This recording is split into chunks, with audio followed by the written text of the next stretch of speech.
Quando menino, quando discípulo de Cristo, Pedro foi ensinado no Antigo Testamento. Eu tenho muitas vezes feito um esforço na igreja, porque os moderninhos, a teologia moderna quer desprezar o Antigo Testamento. É o Antigo Testamento, Diga comigo, o Antigo Testamento é o fundamento, é o alicerce sobre o qual o Novo Testamento foi escrito.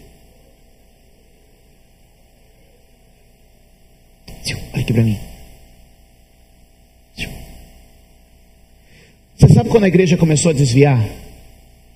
Depois do 3º século. Quando a liderança da igreja, olha aqui, já não eram mais pessoas fundamentadas no conhecimento do Antigo Testamento. Historicamente, nos primeiros séculos da igreja, as lideranças da igreja eram todos eles, na sua maioria, judeus ou discípulos de judeus, que tinham toda a sua base de fé fundamentada nas doutrinas do Antigo Testamento. Ou seja, a base do Antigo Testamento serviu de alicerce para que o Novo Testamento, a igreja, fosse erguida. Vamos entender isso? Eu não habito no alicerce da minha casa e nem nós estamos no alicerce deste prédio. Mas é o alicerce deste prédio que está dando essa liberdade aqui onde nós estamos. A sustentação. Você pode dizer amém a isso? Agora veja que Pedro está dizendo o seguinte. Pedro cita na sua carta exatamente, volta aqui 1 Pedro 3:12 e veja só.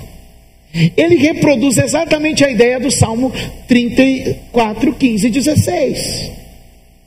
Agora, quando ele está reproduzindo a ideia do Salmo 34, 15 e 16, olha o que ele está dizendo o seguinte: porque os olhos do Senhor estão sobre os justos.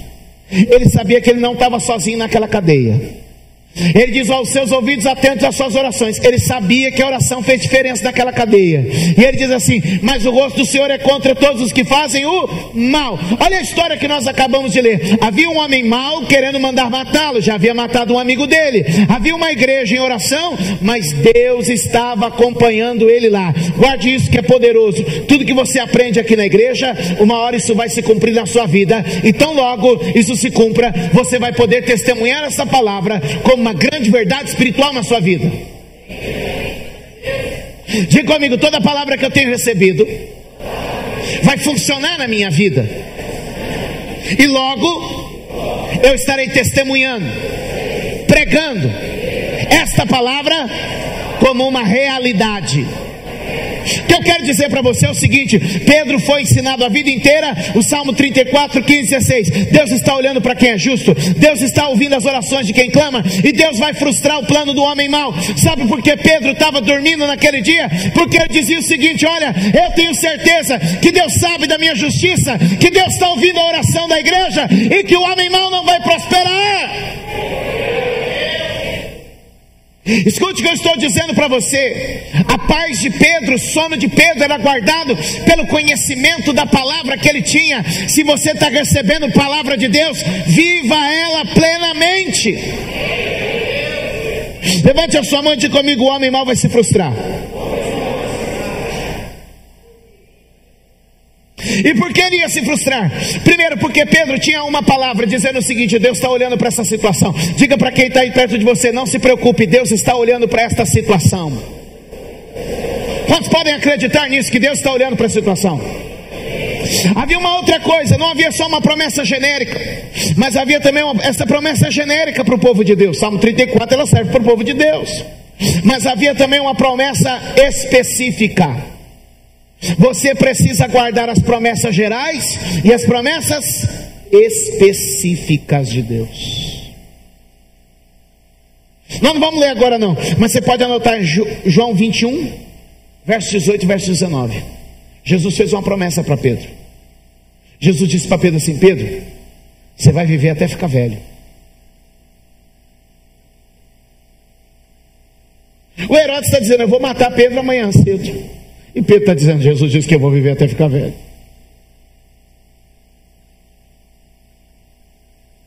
até eu não ter mais força, até eu ter que ser arrastado, conduzido. Não é o que está escrito? Jesus olhou para ele e falou assim: ei, Pedro, quando você tiver, você é forte, você é tudo, mas quando você estiver velho, as pessoas vão ter que levar você, vão ter que te conduzir. Sabe por que ele dormiu aquela noite? Porque ele tinha uma promessa geral e uma promessa específica.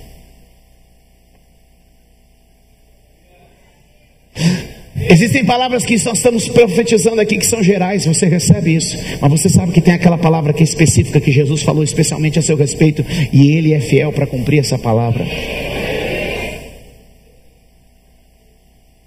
Pedro tinha uma promessa específica: Pedro, você vai ficar velho. E Pedro talvez deve ter olhado aquela noite e disse assim: Herodes que vai me matar amanhã. Bom, eu não estou velho ainda.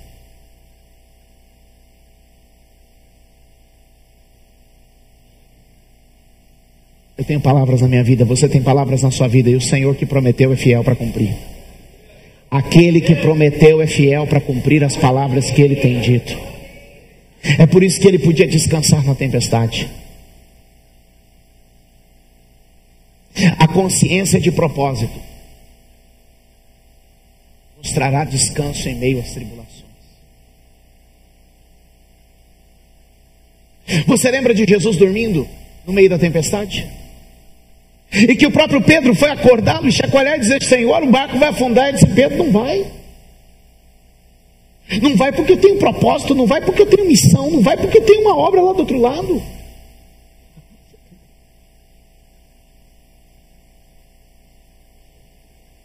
Pedro, vão te matar amanhã cedo. Não vai.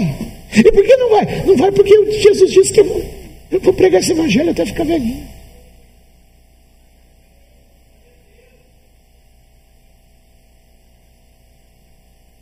Aleluia. Aleluia. Você pode dizer amém?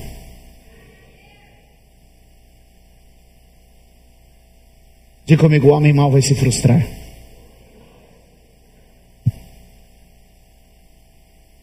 Vai se frustrar porque ele não pode anular as promessas de Deus. Mas tem uma outra coisa também.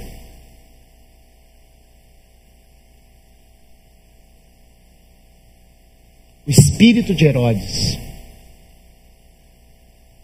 E a gente lê aqui no verso de número 1 do capítulo 12. Você vê um Herodes, mas na verdade esse é o terceiro Herodes. Escute, no Novo Testamento são 3 Herodes. Primeiro, Herodes o Grande. Mateus capítulo de número 2, ele manda matar as crianças de 2 anos para baixo, quando Jesus era bebê.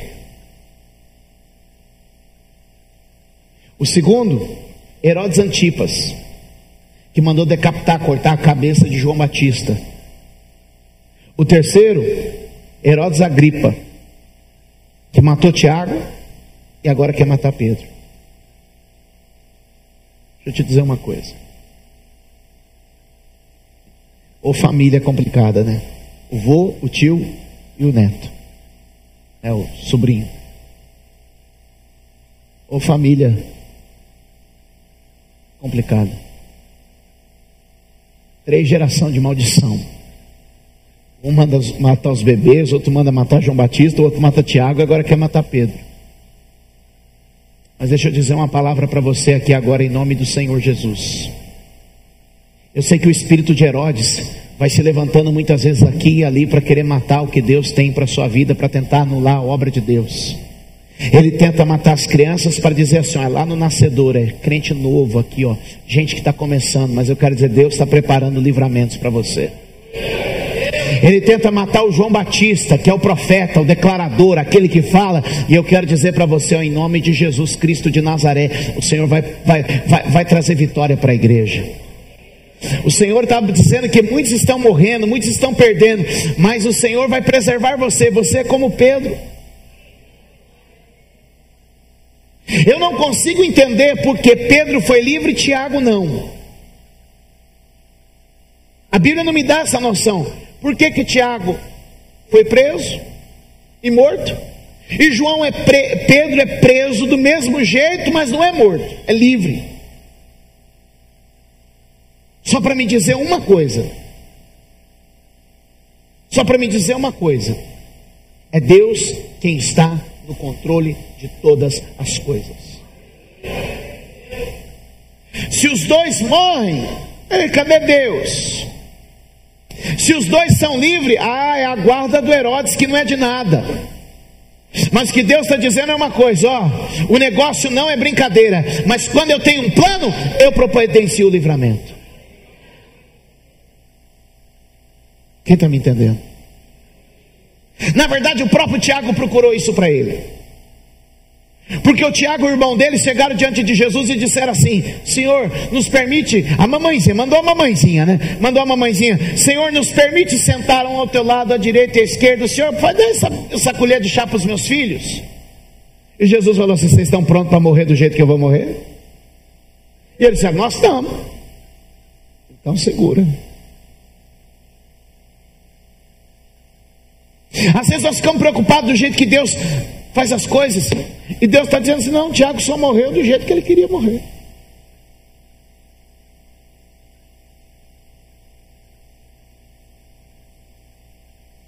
E às vezes nós estamos preocupados, achando que Deus perdeu o controle. Ele falou assim: o Tiago foi agora, mas o Pedro vai quando eu quero. E assim vai ser na minha vida e na sua vida. Vai ser do jeito que Deus quer, vai ser da maneira como o Pai quer, vai ser debaixo do controle dele. Sim, Deus está no controle de todas as coisas. Ei, você não me entendeu? Deus está governando todas as coisas com respeito à minha vida.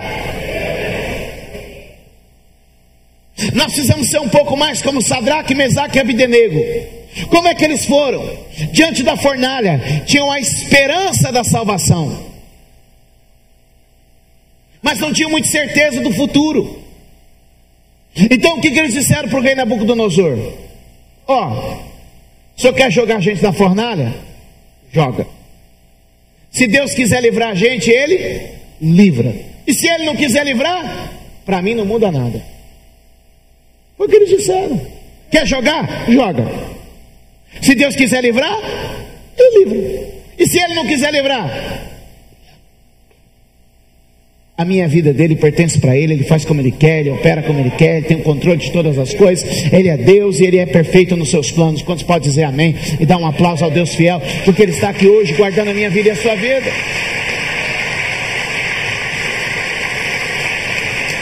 Eu não estou na mão de homens maus, eu não estou na decisão de fulano ou beltrano. A minha vida está sob o controle rigoroso de Deus. Quantos podem dizer amém? Aleluia. E se Herodes estava fazendo os seus planos, dizendo assim: é bom fazer o mal aos crentes. Fazer mal aos crentes dá ibope. Perseguir o pastor dá ibope. Falar mal do ungido do Senhor dá ibope. Criar, olha, isso aqui me promove. Herodes se sentiu o máximo, porque estava todo mundo curtindo e compartilhando o decreto dele. Eu já matei Tiago, agora eu vou matar Pedro. Se Tiago, que era ali da série B, o Pedro que está no topo da tabela agora. Levante sua mão e diga: Deus vai frustrar os planos do homem mau.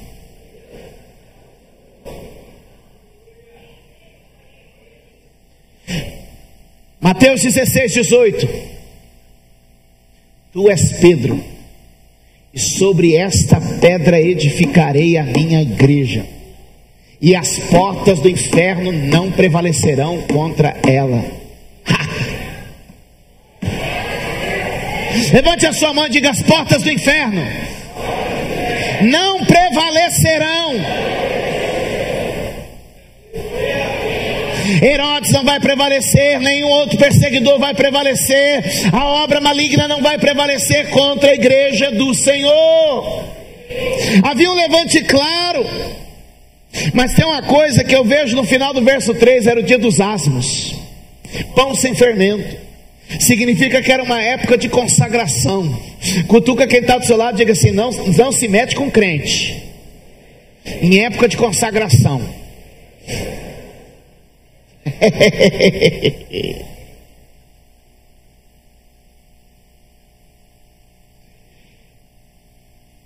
Quando o crente está debaixo de consagração, meu irmão, mantenha uma vida regular de consagração. Diga glória a Deus. Diga glória a Deus.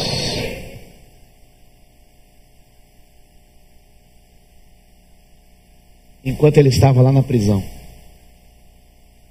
eu tinha tanta coisa para falar. A igreja começou a orar.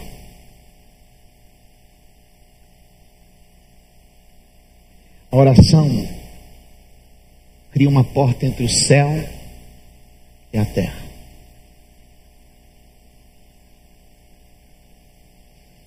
A oração cria acessos.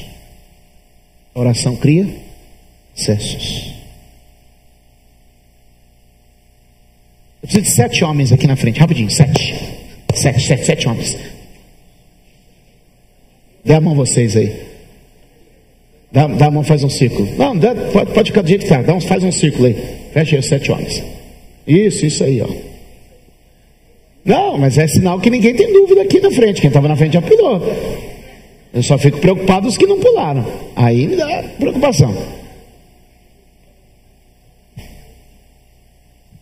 Amém. Diga comigo, Deus criou a terra e entregou ela ao governo dos homens. Diga de novo, Deus criou a terra e entregou a terra ao governo dos homens. Quem governa sobre a terra, Deus ou os homens? O que a Bíblia diz? Que Deus criou a terra e entregou a terra ao governo dos homens. Quem governa sobre a terra?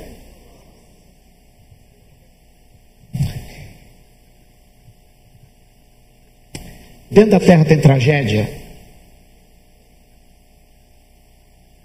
Aí o homem pergunta: onde está Deus? Dentro da terra acontece catástrofe, coisas malignas, terríveis. E aí o homem pergunta: o quê? Mas quem governa sobre a terra?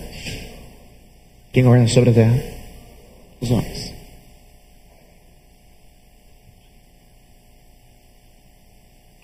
A gente aqui possui uma construtora. Ela tem uma construtora. Eles fazem muitos prédios, coisas assim. Ela e o esposo. Até o dia da entrega das chaves, quem está no controle daquele imóvel? Ela. Mas quando ela encerra a obra, faz a vistoria, última medição, conferiu, tal, ela entrega a chave. A partir daquele dia em que ela entrega a chave, ela pode entrar lá a hora que ela quer? Pode? Não pode não, mas ela construiu. A partir daquele dia que ela entregou a chave, ela pode ir lá e mudar as coisas? Não, quero mexer isso aqui. Ela pode? Até poderia se tivesse uma autorização.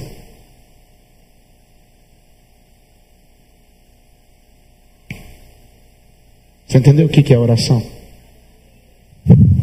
Deus criou a terra. Deus criou a terra e entregou para quem?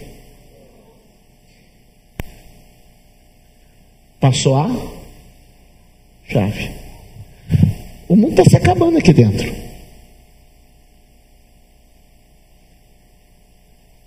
Embora Deus tenha construído para que Ele mexa aqui agora, Ele precisa do quê?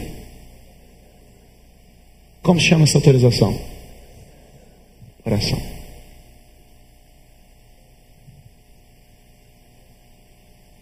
Então o mundo está aqui dentro, os homens estão sofrendo, mas só que Deus está impedido. Embora Ele queira trabalhar, embora Ele queira fazer, embora Ele queira consertar, Ele precisa do que para entrar? De uma autorização. E como se chama essa autorização?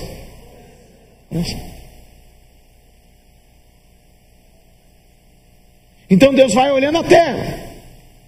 Aí ali tem um cara que começa a ver que não, eu preciso de ajuda. E começa a fazer o quê? É porque não está orando ainda.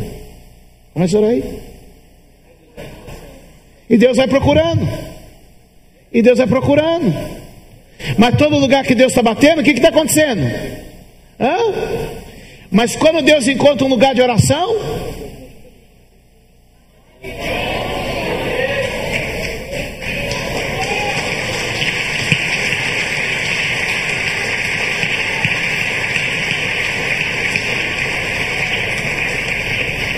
teve um cara que ficou rico escrevendo um livro. Se Deus sabe, por que eu preciso orar?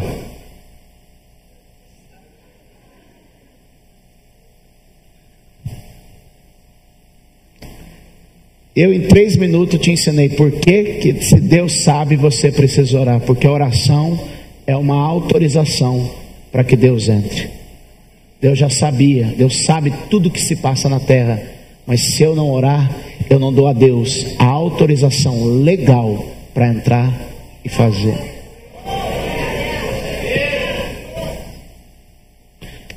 Dê um aplauso ao Senhor. Obrigado, gente. Se Deus sabe, por que eu tenho que orar? A sua oração não comunica a Deus, a sua oração autoriza a Deus. Eu sei que parece forte para você falar que você vai autorizar a Deus. Meu Deus, que blasfêmia, eu vou autorizar. Mas só que é o seguinte: se eu te dei, a chave é sua. Quem abre a porta? O cara ficou rico com o livro. Será que eu vou ficar rico com essa explicação? Oh, meu amigo. Hã? Trabalhei a vida dele. Você vai olhar agora nas lojas e falar assim: eu não vou comprar não, que em 13 eu vou ficar lendo esse livro aqui, já sei.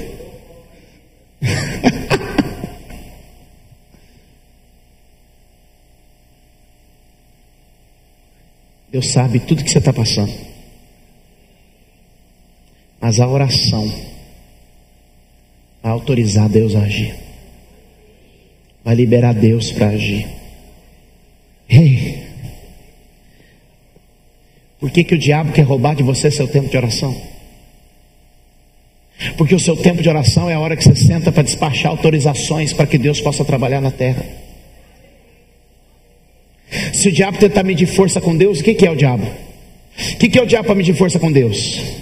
Ele sabe que ele vai tentar parar a mão de Deus. O que vai acontecer com ele? Não vai conseguir nunca, jamais parar e deter a mão de Deus. Então o diabo diz assim: mas se eu quero parar a mão de Deus, o que eu tenho que fazer? Eu tenho que ir lá no lugar onde saem as autorizações. Então eu vou bloquear a oração do crente, eu vou limitar a vida de oração do crente, porque a limitação da vida de oração vai limitar a mão de Deus de trabalhar.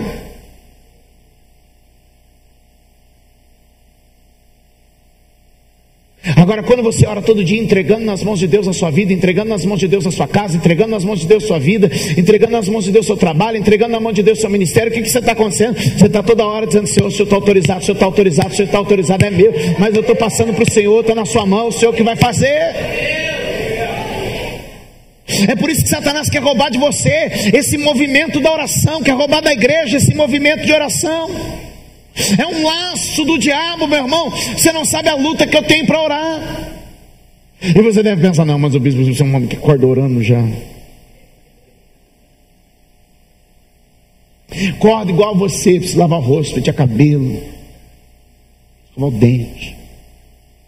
A questão é, meu amado, é que a gente precisa fazer uma determinação de oração. A gente precisa insistir na oração, porque enquanto você está orando, você está abrindo caminhos para que o céu possa visitar a terra. Você pode perceber no texto que havia um mistério de Deus com anjos e a igreja. Havia um mistério de Deus, uma igreja que ora tem o mistério dos anjos operando. O anjo foi despertar Pedro, mas quem chamou o anjo? A oração. Porque o anjo despertou Pedro, mas o céu foi despertado pela nossa oração. O céu está esperando ações nossas, porque o céu vai reagir às nossas orações. Olha o que a Bíblia diz, amados, que o que nós concordarmos em oração aqui na terra, vai ser concordado no céu. O que for decidido, concordado, determinado na terra, vai ser concordado no céu. Não é o céu que liga para ser ligado na terra, mas é a terra que liga para ser ligado no céu. O que a Bíblia está querendo dizer? Nós estamos com a chave da vitória, que é a chave da oração, que vai abrir as portas para que o céu visite a terra. Quem está me entendendo? E se você olhar, há uma relação muito íntima da igreja primitiva com os anjos de Deus. Há um ministério dos anjos, que é liberado em meio a igrejas de oração.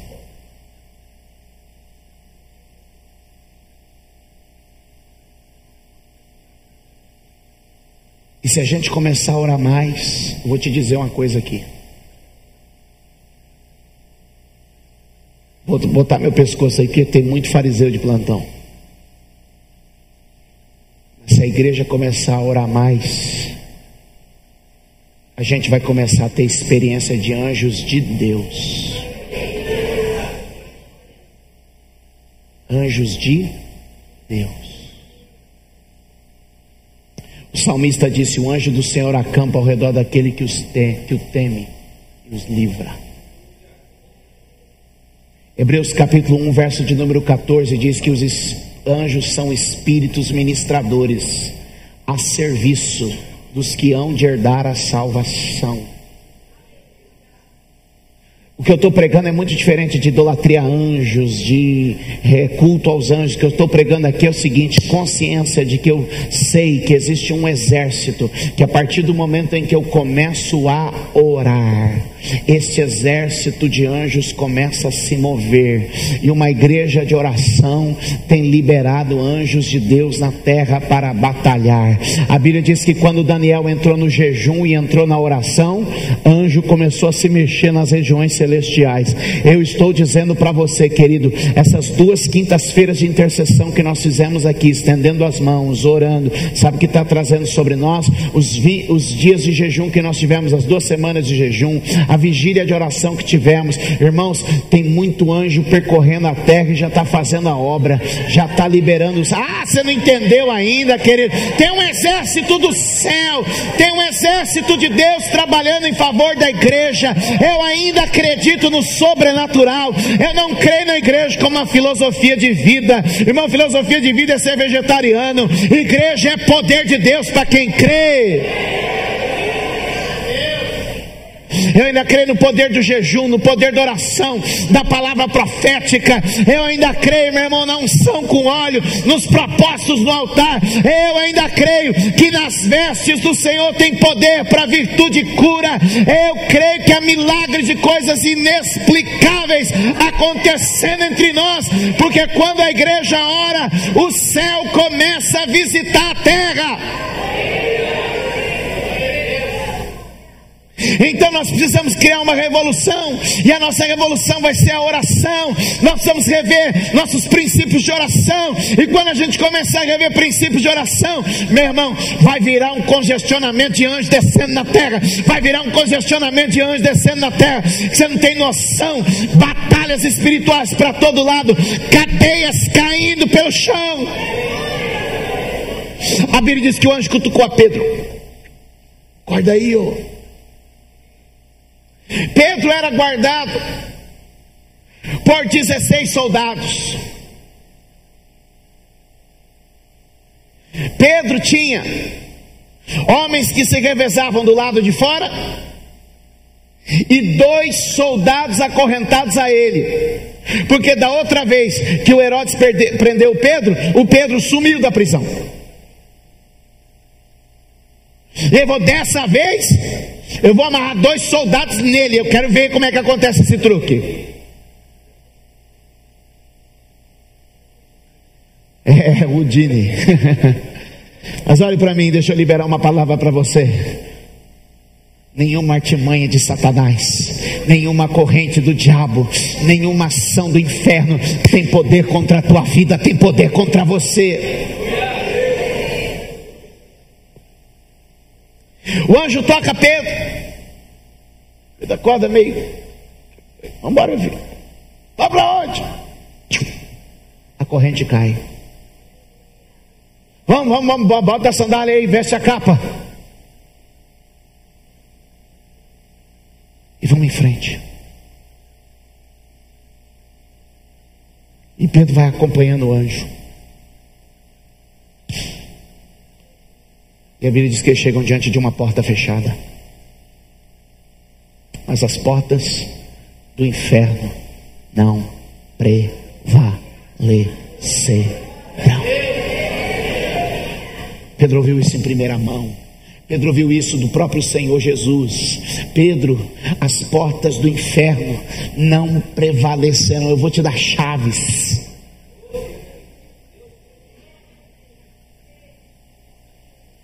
E quando Pedro chega, a porta abre. Pedro diz que sonho bom. Pedro diz que sonho maravilhoso. Até que ele percebe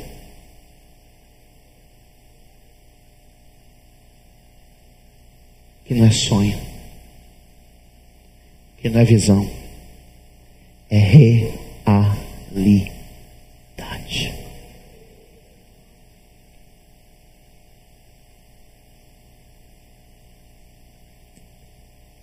Tudo aquilo que Deus tem colocado no seu espírito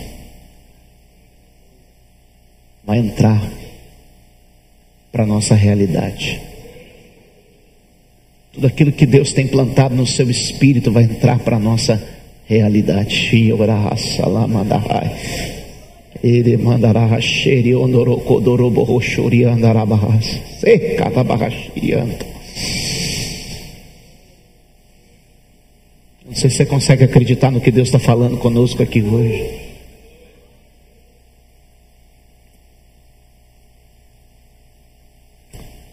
Até que o anjo se apartou dele. E a gente recebe o serviço do anjo, mas não é dependente do anjo.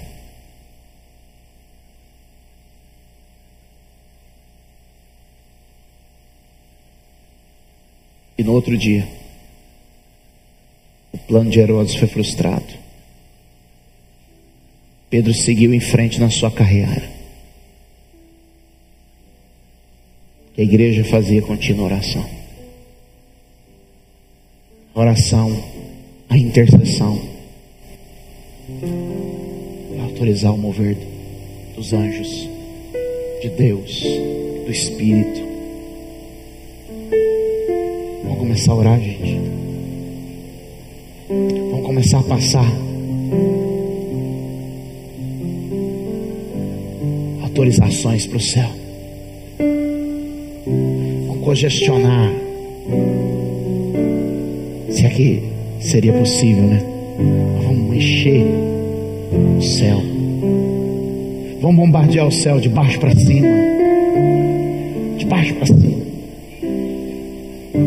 para que o céu então se abra para a terra e comece a fazer diferença na nossa vida. Assim você fica olhando para a gente e fala assim: eu queria tanto ter umas experiências sobrenatural. Eu queria tanto ver essas coisas acontecer. Eu queria tanto ter uma experiência dessa. Jesus.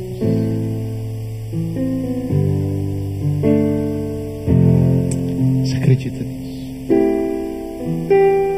Fica de pé então.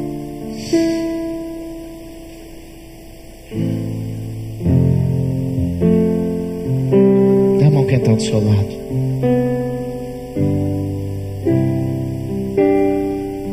Havia um mistério entre a igreja primitiva e os anjos de Deus. Toda a tentativa de Satanás contra eles, aleluia. Sim, é verdade que teve um Tiago que morreu, mas teve um Pedro que foi livre. Pois o Senhor, Ele está no controle de todas as coisas. E se você começar a orar agora, querido, vai acontecer. Vai acontecer, vai acontecer. Se você começar a orar agora, vai acontecer milagre, vai acontecer sinal, vai acontecer prodígio. Eu estou crendo que Deus vai fazer coisas extraordinárias e maravilhosas no nosso meio. Estou crendo que Deus vai fazer coisas tremendas entre nós, na nossa vida agora, por meio da fé. Quem acredita nisso? Então você tem que orar.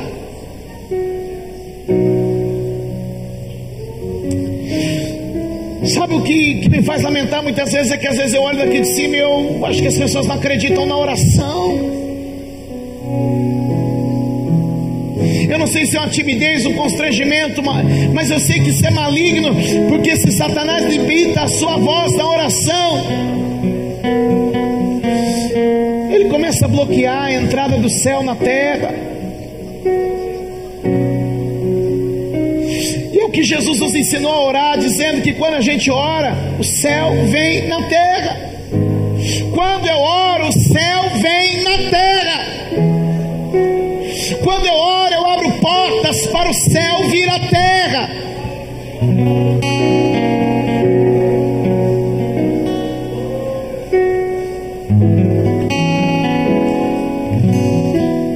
Oh, aleluia.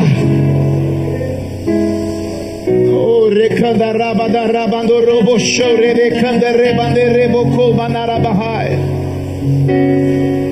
Comece a orar aí onde você está agora, meu querido, porque eu sei que o céu está se abrindo a nosso favor.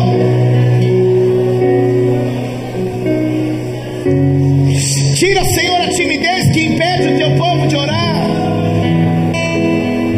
Tira, Senhor, a vergonha, o constrangimento, o trauma, eu não sei, mas tira, meu Deus, o que impede esse povo de orar.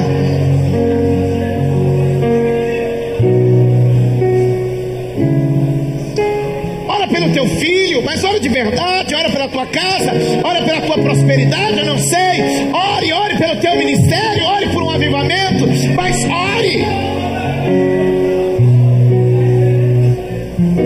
As portas da igreja têm se aberto para oração.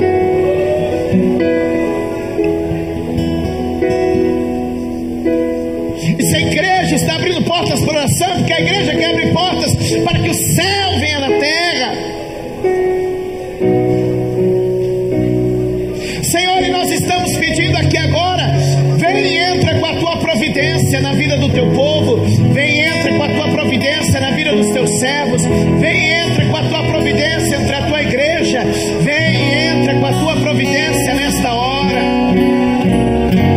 Senhor, nós estamos pedindo, meu Pai, que o Senhor estenda a tua mão, que o Senhor envie os teus anjos, que o Senhor mande o teu poder, que o Senhor revele